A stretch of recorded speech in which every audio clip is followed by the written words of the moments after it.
Tapos Yeah. ngayon eh. Magandang hapon po sa inyong lahat. Ako po si Jeremy A. Valencia, ang magbibigay sa inyo ng isang kwento ni Ginoong Segundo D. Matres Jr., Superwoman's Inay. Magaling yata si Inay. Iyan ang lagi kong iminibida sa aking mga kalaro. Lagi akong kasama ni Inay tuwing hapon. Naglalakad siya sa buong baryo. Habang kit-kit na ako sa isang braso. Isang malaking bayo naman ang bitbit niya sa isang kamay. Ibang teacher, na ibang Kilala grado si kasi Inay kalaban ng niya, mga grade 2, taga sa grade 3, amin. grade 4, grade 5, grade 6. Dores! Nakiusap Tawag sa sa kanya teacher namin ng sa mga principal. suki niya. Urong kasi hindi ka Kilala ako ni ko dahil marunong siyang mag-manicure at pedicure. Ano Yung bang, isang teacher. oo, Pero na, hindi iurong lang mo na naman dapat doon kanina. siya kilala. Kaso sana, hindi na tuloy Dahil dahil sa bigla malaking nang bayo, suspindi. Alauna dapat kalaban nagdala-dala yan nyo kanina. sari-sari Subukas naman damit dapat. at Ngayon, minsan tinex ako naman ng teacher. ay mga Pumunta sapatos. ako dahil Ang nag-apply laro, ang mga ibang bora teacher ng tinda niya. grado. Na Paolo ka, iurong muna kasi kung hindi magtinda kabisado si pa ng Inay. Imagine mo, Kaya grade lagi 1, siyang kalaban may dalang sa kanila sa makapal na matataas, notebook. tapos Takot sila rito. Doon inililista Ay, nako. ang napagbilhan niya. Kaya laging maraming pera si Inay. Patay sila na. Dahil hindi siya Parang napagod nakikita. sa pagtitinda. Ang galing talaga ni Inay. Ano yun? Pero Balibak sila hindi lahat lang dyan. yun ang pinagtataka ko kay Inay. Tuwing may kailangan kami ng aking kapatid, kapag tinatawag namin siya, bakit kayang-kaya niya ibigay ang aming hinihingi? Katulad na lang namin minsan mag-brand out ang buong bahay ng San Gabriel. Napakadilim at wala pa si Itay. Takot na takot kami. At sumisig ko kami ng ilaw! Ilaw! Very good. Maya-maya, hindi namin namalayan, meron na siyang dalang kandila. Saan niya nakuha yun? Samantala, saglit nang nawala si Inay. Ang galing-galing talaga ni Inay! Okay? Yan ang tamang Noon performance. nagkasakit ako, nakatulog ako sa sobrang taas ng aking lagnat. Parang rapido na itinakbo ako ni Inay sa ospital. Ang dinig ko na sinabi ng doktor. Mabuti na lang daw nadala ka agad ako sa ospital at naagapan. Kung hindi, baka may masamang nangyari sa akin. Ay, superwoman yata si Inay. Lumilipad din kaya siya. Ang galing-galing talaga ni Inay. Ang galing mo talaga, Inay. Minsan naman, nangailangan si Ate Jenny ng kabibe para sa isang project niya sa paaralan. Umiiyak na ang kapatid ko dahil baka raw mapagalitan siya ng teacher niya kapag wala siyang makitang kabibe. Paano makakahanap ng kabibe ang ate ko? Wala nang magdagat sa amin. Dagaling kinuha ni Inay ang kanyang payong at lumabas ng bahay. Maghanap daw siya ng kabibe. May pakpak nga ba siya at akalilipad para makarating sa dagat? Ang galing-galing talaga ni Inay. Napansin ko kahit ano ang project ng kapatid ko kapag wala siyang makita na kailangan niyang gamit. Si Inay palagi ang nakakahanap.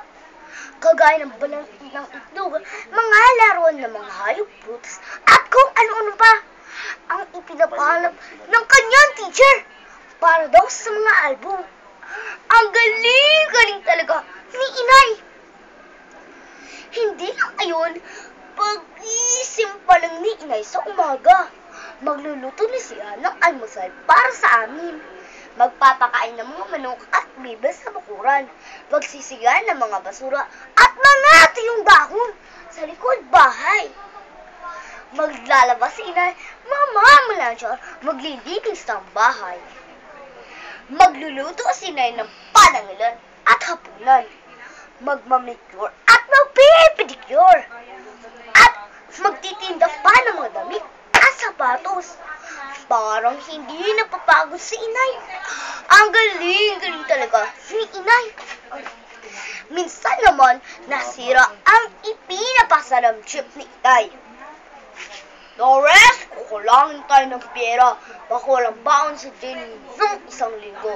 At wala tayong ipambayad sa kuryente dahil nasira at nasa tire ang jeep. Sabi ni Itay, ako na ang bahala. Sagot ni Inay. Nakita kong namitas na mga saging at gulay si Inay sa likod bahay.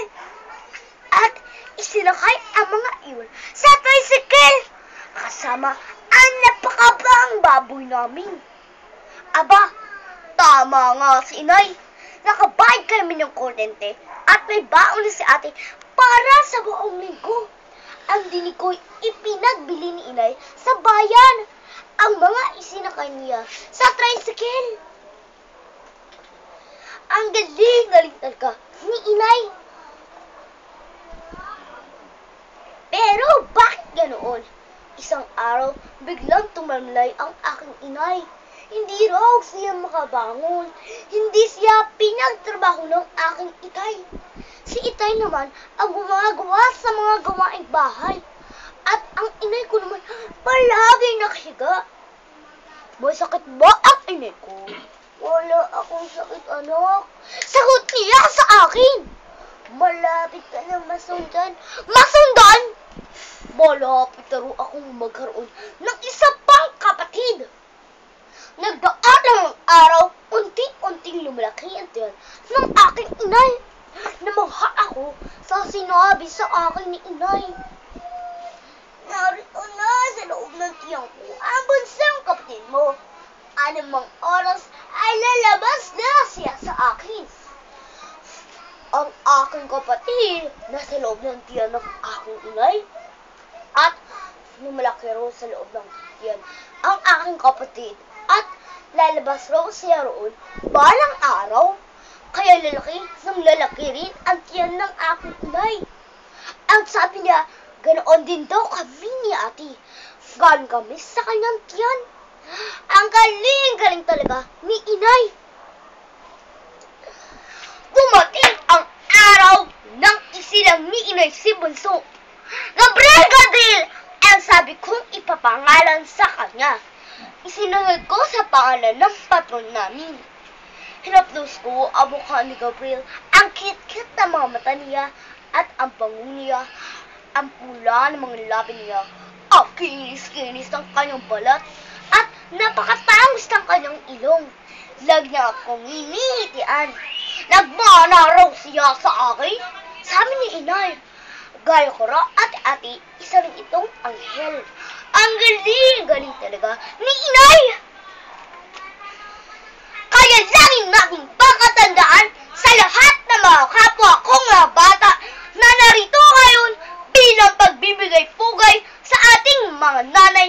Alalahanin at palgan natin ang kadakilaan, kasipagan, karunungan at walang kondisyong pagmamahal ng isang ina sa kanyang mga anak upang tayo mga bata ay maging mabuting tao at pakipakilabang sa ating lipunan.